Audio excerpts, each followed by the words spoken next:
What's up guys? This is Koro. Welcome to my channel.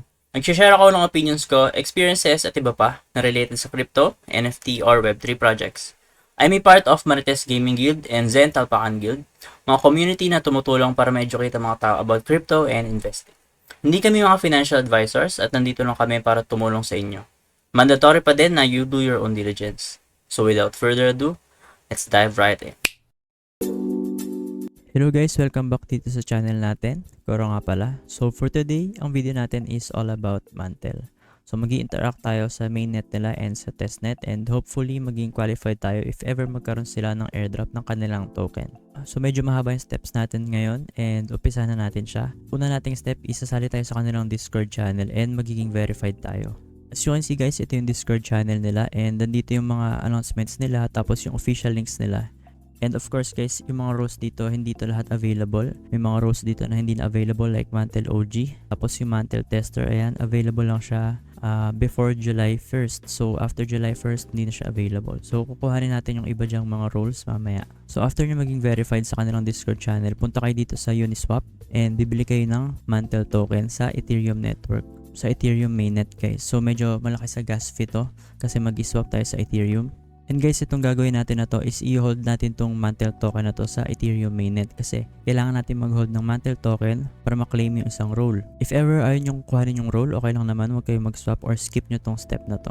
And guys, ang kailangan lang dito is 1 Mantle token pero kasi ako, gusto ko para sure, gagawin kong 2 Mantle tokens yung i-hold ko. So swap lang natin to.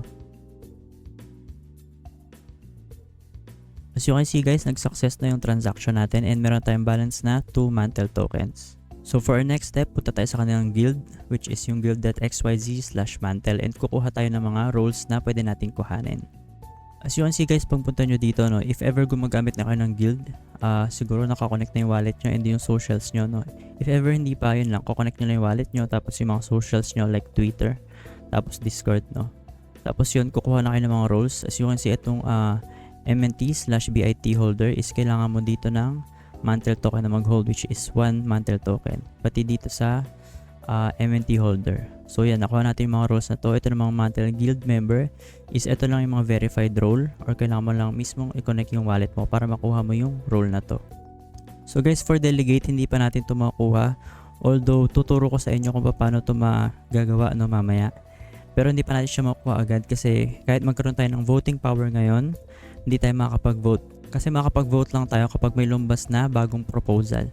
So guys, after nyo dun sa guild.xyz, punta kayo sa chainlist.org and add nyo lang si Mantle sa MetaMask nyo, no?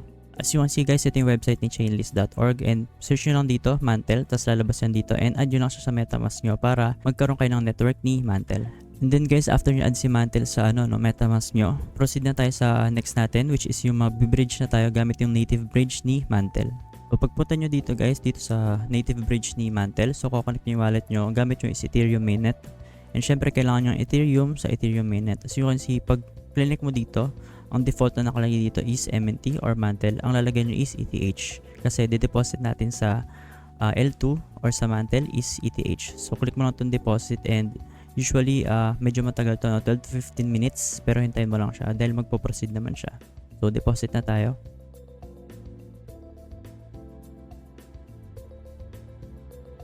Ayun guys, as you can see, tapos tayo mag-bridge ng Ethereum from Ethereum mainnet papunta sa Mantle mainnet. So next step natin is gagamit tayo ng symbiosis.finance. Mag-swap tayo ng Ethereum papuntang Mantle MNT. So kanina guys, ang hold nating MNT is nasa Ethereum mainnet and wala pa tayong MNT sa Mantle mainnet. Pero guys, going back dito sa bridge natin, as you can see, meron silang sinend na MNT bilang bonus kasi kailangan ata ng MNT for gas fees, no? So, sinenda nila ako ng around 4. Ayan. Check natin dito sa natin, no? Mantle mainnet. Switch lang tayo saglit. Ayan, as you can see, sinenda nila ako ng 4 MNT tokens. So, around 2 USD yan na bonus. Kasi nag-deposit ako ng ETH or WETH na 0.062. So, as you can see guys, nandito tayo sa symbiosis.finance and mag-swap lang tayo ng Ethereum papuntang Mantle token. So, mag-swap ako ng 0.005 Ethereum. And makakatanggap ako ng 19.6 na Mantle token. So, swap ko lang to.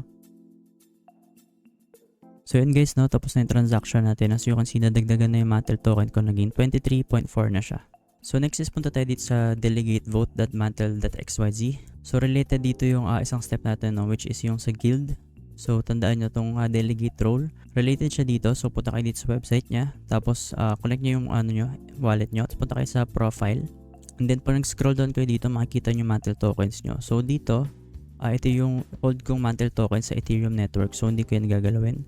And then ito, nasa tayo, mantle network tayo ngayon. And ito yung hold ko na mantle token. So nasa mantle network tayo ngayon. Tapos ito yung mantle token ko, which is 23.46. And magde-delegate lang tayo sa sarili natin. Ayan, self-delegate, L2 delegate. And as you can see, nakapag-delegate na tayo ng natin, no? Meron tayong voting power na 23.46 MNT. And pagbalik nyo dito guys, no, pag linik nyo to, pwede kayo dito magboto sa snapshot. So connect nyo lang din yung wallet nyo dyan. Tapos dito sa mga active, pwede kayo dyan mag-vote. Pero right now hindi pa kasi kaka-delegate lang natin. So yung next na proposal, dun pa lang tayo pwedeng makapag-vote. And then after natin mag-vote, tsaka lang tayo makakakuha nitong delegate role. So tandaan nyo yun guys, sobrang dali lang step na yun and sana makuha nyo tong delegate na role. So guys, after natin makapag-delegate, dito tayo sa journey.mantle.xyz and kukonect lang natin yung wallet natin tapos assign natin yan. As you can see, nandito na ako sa website nila and nakakonect na ako tapos na-sign ko na siya kanina. So gagawin mo lang dyan, either punta ka dito sa profile or scroll down ka, tapos click mo tong enter profile. Pagpunta mo dyan guys, click nyo lang tong mint MJSBT and magbabayad lang tayo ng konting mantle token. As you can see, 0.2 lang, around 10 cents lang, no? So after nyan guys, pwede mo siyang share sa Twitter o kaya view nyo sa Explorer. Pero ako wala na akong gagawin dyan. And po-proceed na ako sa next step. So yung next step natin guys, sobrang dali lang naman. Magkoconnect lang tayo ng social natin. I think Twitter lang to. Ayan, as you can see, connect Twitter lang. Tapos follow lang natin si Mantle sa Twitter. So authorize lang natin yung app. And then pagkatapos nyo sa i-follow, pwede na kayong bumalik dito ulit, no? Tapos ayan, naka-check na siya. Tapos continue nyo lang. And then create nyo. And then guys, for step 3, hindi ko na pinakita kasi may parang code siya na binigay dun sa susunod na step. So hindi ko siya pwedeng ipakita sa inyo. So, ang basically gagawin nyo lang dyan is magsiset kayo ng username nyo tsaka ng email address nyo. So, after nun, tapos na kayo and pwede tayo mag-proceed sa next step natin. And then guys, yun, for our next step, no, punta tayo kay Izumi.finance and then mag-swap tayo ng Ethereum papuntang USDT. So, ito yun si Izumi Finance and ito yung interface niya. As you can see, ito yun sa taas WETH and then sa baba USDT. And swap ko is 0.045. And guys, you can see, swap success na and pwede mo check yan. As you can see, yan, nabawasan na yung Ethereum natin. Naging 0.012 na lang tapos yung USDT natin. So para sa USDT, pwede nyo siyang check. Pagbaliktarin nyo lang yan. So makikita nyo dito balance. Ayan, meron tayong 72.56 USDT. So going back sa step natin, tapos na tayo mag-swap ng ETH to USDT. Next natin is magpo-provide tayo ng liquidity. So dito pa rin kay Izumi.finance. And then ang po-provide ko lang is 5 USDT lang. Pwede mo siyang tanggalin anytime. Pero suggest ko is patagalin mo muna siya bago mo siya tanggalin para medyo magkaroon ka ng transaction sa ibang mga araw or ibang week. So going back dito kay Izumi Finance, click mo lang to. Tapos punta ka sa pools. So pagpunta nyo dito guys, as much as possible yung liquidity, piliin nyo yung mataas. So pipiliin ko ito. Yung 5M. So, add liquidity. So, pipiliin ko lang is 5. As you can see dito sa WETH, auto siyang na-fill up. Ang fill upan ko lang is USDT. And naglagay siya dito sa baba ng 0.0031. So, equivalent siya sa 5 USDT rin in WETH token. So, approve mo lang to both. And then guys, after nyo approve, pwede kayo mag-create ng transaction nyo. Pwede kayo mag-provide ng liquidity. Confirm nyo lang to. And guys, nakapag-add na tayo ng liquidity, pwede tayo mag-proceed sa next step natin. And nga guys, no, kung gusto nyo siyang tanggalin anytime, punta kayo dito. And then, select nyo tong liquidity. Tapos makikita nyo dyan sa inyo, ayan, pwede nyo siyang remove. As you can see, ang total is $10 US. So, pwede ko siyang i-remove anytime. So, ako, next time ko na siya i-remove, no. So, tapos na tayo kay Izumi.finance. Next natin is si Agni Finance. So, kay Agni Finance, gagawin din natin, magpo-provide din tayo ng liquidity. Katulad ng ginawa natin dito kay Izumi Finance. So, pagpunta nyo dito sa website niya, punta ka dito sa liquidity, tapos select mo tong add. So, pipiliin ko dito is USDT. And then, WETH token. So, 5 lang din yung po-provide ko dito. So, you can see, nag-auto fill up din yung WETH sa baba. So, enable ko lang to na parehas, parang doon sa Izumi Finance. And after ko siya ma-enable guys, pwede ko lang click tong add button. And as you can see guys, no, pagkatapos nyo mag-add ng liquidity, kung tatanggalin nyo siya anytime, pwede rin naman. Click nyo lang tong liquidity din ulit. Tapos ayan, makikita nyo yung na-provide nyo. So pwede mo siyang click. As you can see, active siya right now. Pwede mo siyang click tapos remove. So anytime din yan. So ako hindi ko pa ulit siya re-remove katulad nung sa Izumi. Tsaka ko na siya i-remove. So after nyan guys, nakapag-provide na tayong liquidity sa dalawa na to. Kay Izumi tsaka kay Agni. Next natin is si time swap. So gagawin natin dito is magle-lend tayo, no. Pwede ka rin mag-borrow. Pero yung borrow feature niya is hindi ko muna gagamitin. So yung borrow feature para sa next time na siya or para sa mga next weeks para magkaroon tayo ng ibang transaction. So ito yung interface niya. Kukonect mo lang siya as usual. Tapos dito, lagay mo yung pwede mong i-lend. So ako i-lend ko lang dito is 5 USDT lang din.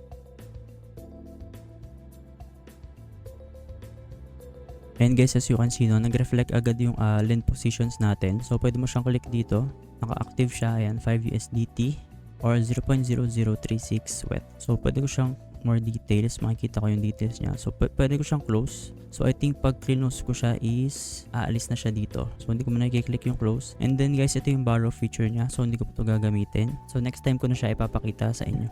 Next natin is itong kay Amos. So, gagawin natin dito, swap natin yung MNT token na hold natin papuntang WETH. Kasi magtitira lang tayo ng at least $5 worth ng MNT, no, sa wallet natin. So, yun na yung pan-transact natin from time to time. So, kung gusto nyo mas mababa pa dito, pwede rin naman siguro. Yung $5 is, I think, sobrang enough na to eh. So, gusto nyo taasan, okay lang din naman. So, you can see guys, nandito na tayo kay Amos Finance. And mag-swap tayo ng MNT papuntang WETH token.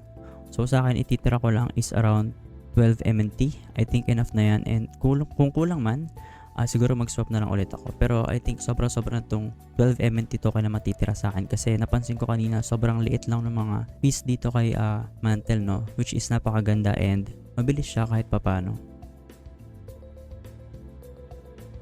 As you can see guys, nag-success agad yung swap natin, no? So balance natin na lang is 12 MNT and then yung WETH natin naging 0.009.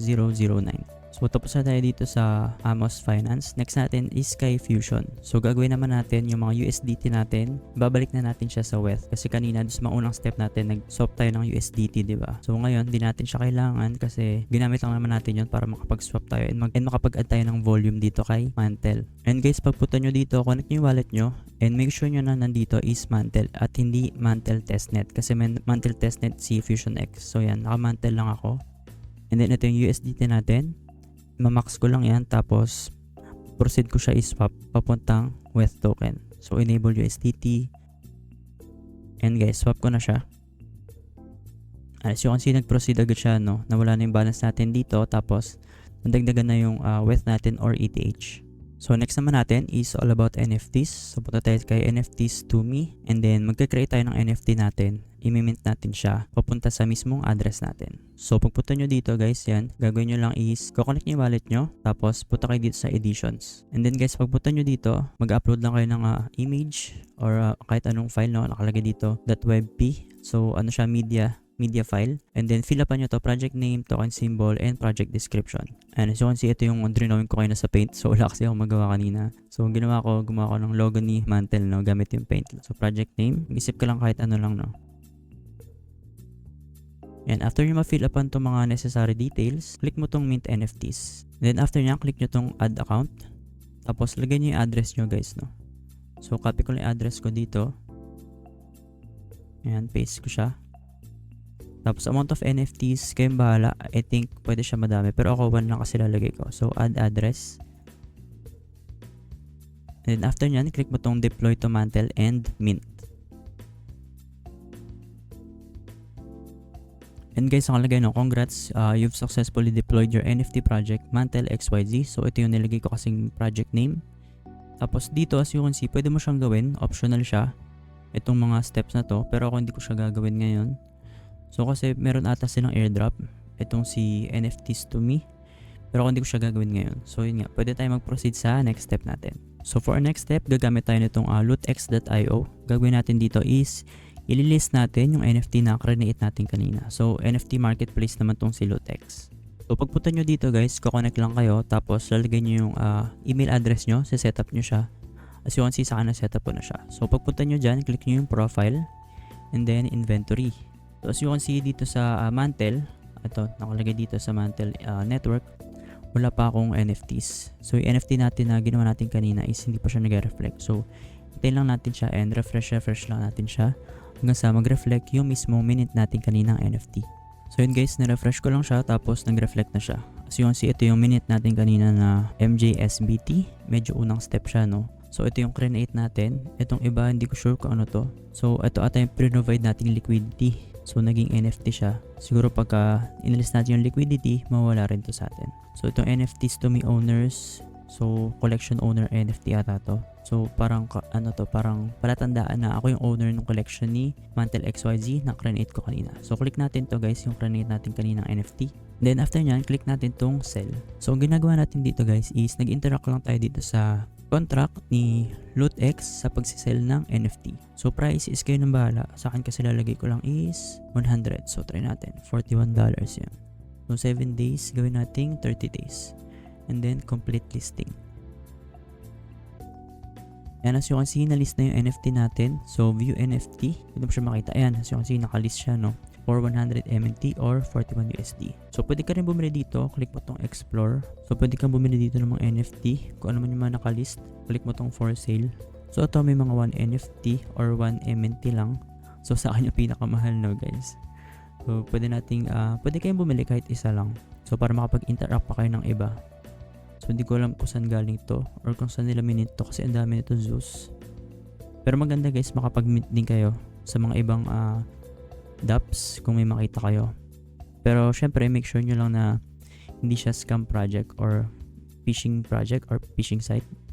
And then yun nga guys, no, after natin dito kay LootX, dito tayo sa next step natin, which is punta tayo kay joinlist.me/mintel. As you can see, pagpunta mo dito is kukonect mo lang Ethereum network mo, no, or Ethereum wallet mo. Tapos magsasign ka lang. So wala tong bayad. Puprovide mo lang email mo. Tapos yan mag-register ka. So para saan ba to guys? So para to sa allow list or whitelist ng citizens of Mantle na NFT. So sobrang hirap dito maka-whitelist. I think sobrang onti lang or sobrang early lang naka-whitelist dito, no? So ito guys, namimigay sila ng chance para do sa iba na maging allow list or magkaroon ng whitelist spot. So si Citizens of Mantle, nandito siya kay Mantle mismo na website. As you can see, ito siya. Citizens of Mantle. So pwede ko rin ata dito mag-register. So iba pa yun dito. So I think pwedeng dalawa. Dito, tsaka dito. Yan. Pwede ka mag-register. Pero ako hindi na ako nag-register dito. So I think sobrang hirap naman dito manalo. Pero yun nga, kung manalo ako, edi makapag-mint ako nitong Citizens of Mantle. So maganda kasi makapag-mint ng mga ganito, mga official NFTs nila. Kasi pwede itong maging criteria if ever magkakaroon sila ng airdrop ng token. So after nan guys, halos medyo patapos na tayo, no? Ang next natin mamaya is testnet. So last natin dito kay mainnet ni Mantle is yung Ethereum natin, bibridge natin papunta ulit sa Ethereum mainnet. So pabalik siya. So kayo nang bahala kung gagawin nyo siya. Kasi pagka bridge nyo siya, gamit itong native bridge ni Mantle, aabutin siya ng around 7 days. Pero guys, hindi kasi natin alam kung magiging criteria ba yun yung pag-bridge out gamit yung native bridge nila, no? Sa mga past airdrops naman, hindi naman nila ginagawang criteria yun. Commonly, ang criteria nila is bridge in. So, papasok yung deposit. Yung ginawa natin kanina sa unang step. Pero yung withdraw or yung bridge out is hindi naman nila ginagawang criteria. Pero hindi natin nga alam kung mag-iiba yun. Kasi pwedeng idagdag nila yung sa criteria, no? Pero ako hindi ko muna siya gagawin yun kasi medyo masakit siya sa gas fee. So, ang gagamitin ko si Orbiter.finance. So, nilagay ko dito is optional. Kasi kung gusto mong i-stay yung Ethereum mo kay Mantle, okay lang din naman. Ako kasi ginagamit ko siya pang grind sa mga iba pang ginagrind kong possible airdrops like Linya, zkSync, Base. So hindi ko pwedeng i-stay yung Ethereum ko dito kay Mantle. So nagstay lang ako dito ng fund is yung Mantle token kasi yun naman yung ginagamit pang gas fee dito. So if ever mag-swap ako from time to time, gagamitin ko na lang yung MNT token na nasa Mantle network ko. So ito guys, hindi ko napapakita to sa inyo kasi optional naman to. And proceed tayo dito sa testnet, no? So for testnet naman ni Mantle, ang first step natin is kailangan natin ng Goerli ETH or testnet ETH, no? So makakuha ka dito sa dalawa na to. So any of these two, no? So ako meron na akong Goerli testnet, so naipon ko siya dati pa. So matagal na to, around March pa to naipon. Kaya hindi ko na kailangan ito. Pero papakita ko sa inyo yung website nilang dalawa. So ito yung website ni Paradigm. So pwede ka dito kumuha, faucet siya. So mag-sign in ka sa Twitter, tapos susundin mo lang yung mga instructions dito, tapos may makuha kang Goerli ETH. So dito rin kayo Goerli faucet, ayan, send me ETH. Lagay mo yung address mo, click mo tong I'm not a robot, tapos send me ETH. So itong mga to guys, may limit lang to per day, itong dalawa na to. Kay Paradigm di ko alam kung ilan yung limit, Pero ito, once a day lang siya. So kunyari guys, meron ka ng Girly ETH. Check natin yan. Gagawin natin, mag-bridge ulit tayo. Pero this time yun nga, testnet yung gagamitin natin. As you can see, nandito tayo sa bridge ni Mantle na testnet. Click natin to and then ETH. So, sobrang dami kong balance na Girly testnet, no? So sana totoo na lang to or nasa mainnet kasi 5.9 ETH yan. So guys, mahirap na makakuha ng ano ngayon. So, konti lang yung i-swap ko. Siguro 0.05. Deposit natin siya sa L2. So, around 12 minutes din nakalagay dito, no? So, kahit testnet siya, medyo matagal siya. So, hintayin lang natin siya. So, deposit natin siya. Ayan guys, as you can see, deposit complete. And nag-send din sila ng bonus token, no? Or bonus MNT token. Katulad ng ginawa nila sa mainnet natin. So after natin dyan, punta tayo dito sa faucet nila and kukuha tayo ng MNT testnet tokens. So pagpunta nyo dito guys, click nyo itong connect wallet and then connect nyo syempre yung wallet nyo. And then authenticate nyo lang yung Twitter nyo. So ako guys, lalagay ko is around 50 MNT tokens. Siguro around mga 12 minutes to, no? If tama yung computation ko. So mint natin to. And as you can see, mabilis lang, no? Parang instant lang pala siya. So, hindi pala siya 12 minutes. So, mali yung compute ko, no? So, nangyari, pag-click ko, parang after 2 seconds, no? Tapos na siya or nakapag-mint na siya ng MNT token. So, try natin dagdagan. Mint pa tayo ng 50 MNT tokens. Yan, as you can see, success ulit siya. And meron tayong 105 dapat. So, refresh natin to. Ayan, so kung meron tayong 105 kasi meron ako minint kaninang 5 for testing, no? So, trinay ko lang mag-mint kanina ng 5. So, meron tayong 105 MNT. I think enough na to para mag-proceed tayo sa next step natin. And guys, for our next step, no, meron tayong MNT token na testnet. Pero nasa ano siya, Ethereum or nasa Girly ETH siya. So, meaning nasa Ethereum testnet siya. So, ta-transfer natin siya from Ethereum testnet, which is yung Girly ETH, papunta sa Mantle testnet. So, punta tayo dito sa bridge.testnet.mantle.xyz. So, ginamit rin natin siya kanina. So, dito tayo guys sa bridge nila sa testnet. And then, deposit tayo ng MNT token from Girly papuntang Mantle testnet. So, mamax ko siya. Tapos, deposit natin siya.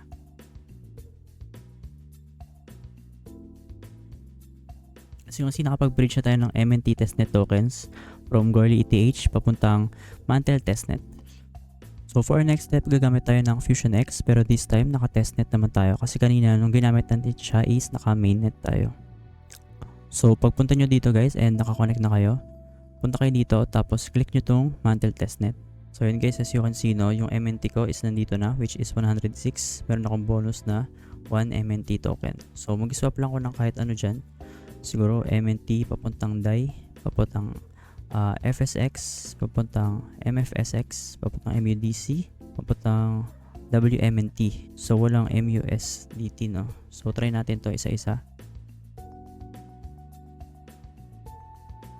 So yun guys, no, as you can see, nakapag-swap tayo, no, from MNT, nakapag-swap tayo papuntang FSX tsaka DAI. And then for MUSDC and MUSDT, hindi tayo makapag-swap tsaka dito kay MFSX.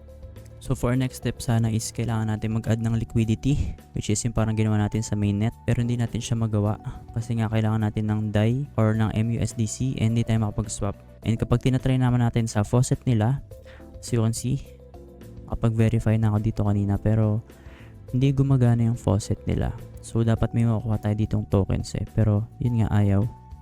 So siguro skip natin yung part na to. And balikan nyo na lang if ever pero hindi ko siya i-exclude dun sa steps na ililista natin. So kung gusto nyo siyang gawin, pwede nyo siyang balikan, no. Ayun, no, so you can see something went wrong. Siguro merong problema dun sa mga RPC. So okay lang natin to and proceed tayo sa next step natin. So going back dito sa step natin, no, so you can see ito yung mga step na yun na unfortunately hindi natin siya magagawa kasi nga naglolo ko yung mismong faucet ni FusionX and then kailangan natin ng MUSDC tsaka DAI. So hindi natin siya magagawa. So skip natin tong mga part na to. Tandaan nyo lang to guys and balikan nyo na lang if ever. So proceed tayo dito sa next step natin, which is mag-swap tayo ng MNT papuntang WMNT, and then WMNT papuntang MNT. So pandagdag lang yan ng transaction if ever kailangan ng maraming transaction sa testnet din, no? So parang kay ZK Sync meron siyang ZK Sync Lite, no? Or kay Arbitrum meron siyang Arbitrum Nova. So papadami tayo ng mga transaction. So mag-swap lang tayo and swap back natin siya papuntang MNT. So as you can see, nandito tayo and then naka-connect na yung wallet natin. Tapos naka Mantle Girly tayo. Tapos click nyo to, tapos WMNT. So click nyo lang to. So lalagay ko is 50. So WMNT, tayo lang natin siya, no? Or insufficient ba siya? So hindi natin siya mag-load. So guys, unfortunately, no, masyadong mabagal din tong si Pulsar Swap. So hindi ko siya magpapakita ulit sa inyo.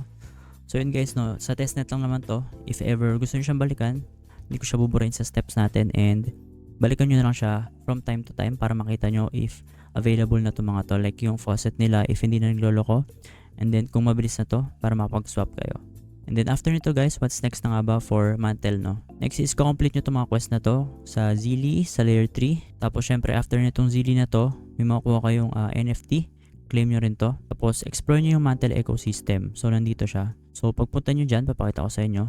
And guys, pagpunta nyo dito, scroll nyo lang pababa, makikita nyo yung ecosystem ni Mantle. So pwede nyo explore siya kung ano yung mga pwede nyo pang i-transact sa mainnet and sa testnet. Nakalagay naman dyan if naka-testnet siya or naka-mainnet. For example, ito, Byte Network, naka-mainnet siya. Or punta tayo sa DeFi, and si Izumi, naka-mainnet siya. FusionX, mainnet yan, tsaka testnet. Symbiosis, naka-mainnet siya. And pag scroll down ka pa sa baba, ayan, si Jump DeFi, naka-testnet. So ayan, marami siyang iba. NFT, pwede ka pumunta dito. Dotted, Rarible, Solis, Stream NFT. Ayan, pwede ka mag-explore and magdagdag pa ng transactions weekly. Basta guys, ang pinaka-importante is nakapag-bridge tayo papunta sa Mantle gamit yung native bridge nila sa mainnet. And then ang next natin nun guys is yun nga, mag-interact tayo from time to time and magdagdag tayo ng mga transactions natin. So syempre guys, yung last na nilagay ko dito is check their socials for announcements. So from time to time, check nyo yung mga socials nila like Twitter, Discord, gano'n. O ano yung mga event ba sila or kung nanalo na kayo dun sa allow list, no? And then guys, ito rin pala, itong journey. Punta nyo dito, yung kaninang ginawa natin to kanina nung una. Itong SBT na to. I think hanggang bukas na lang din to, no? So sana, pag nakita nyo to, upload ko to ngayon, today. Siguro 12:50 ngayon, siguro matatapos ko to ba ng mga hapon kasi may gagawin pa ako. So sana pagka na-upload ko to, makita nyo to and magawa nyo agad. So meron pa naman mga 1 day. So mahaba-haba pa yung oras nyo, if ever. Pero yun nga, sana ma-meet nyo to. And then yun nga guys, bago tayo magtapos dito kay Mantle or bago tayo mag-conclude, etong si layer 3, nilagyan ko siya ng optional kasi hindi naman siya ganun ka-importante para sa akin, no? Kasi may makuha ka lang ditong XP kay layer 3 kapag nagawa mo tong quest. Pero hindi kasi natin alam if ever sa susunod may malaking reward tong sa layer 3. Pero maganda rin, no? Kung gusto nyo, kumpletuhin nyo to. And then next is si Zili. Gawin nyo to kasi guys, importante to para sa akin. So ayan, eto siya. Gawin nyo yung mga task na to. Ayan. And then meron dito, testnet. So lahat ng naka-green na to is for testnet lang. So free lang siya or wala kang i-invest, no? So yun nga, gawin nyo to lahat. And then after nyo siya gawin, makakuha kayo ng role or makakuha kayo ng NFT. Tapos after nyo ma-mint yung NFT, I think makakuha rin kayo ng Discord role. And as you can see, Wadsley Guild role in Mantle Network Discord server. Konti pa lang nakagawa nito guys. So questers is 8,820. So hindi natin alam, malay nyo kapag nagkaroon ng criteria si Mantle, kapag nag-airdrop siya, no? Malay nyo malaki yung allocation para sa may mga roles na to. So speculation lang naman yun guys, and hindi tayo sure doon. Pero yun nga, if ever, no, as much as possible, gawin natin lahat ng pwedeng gawin nilang criteria. So yun lang muna guys for Mantle, and yun nga, transact kayo dito weekly. And kung may tanong kayo or suggestions, mag-leave kayo ng comment sa ating comment section. Or pwede rin kayo mag-message sa akin through Facebook or TikTok. Yun lang guys, and good luck sa airdrop hunting.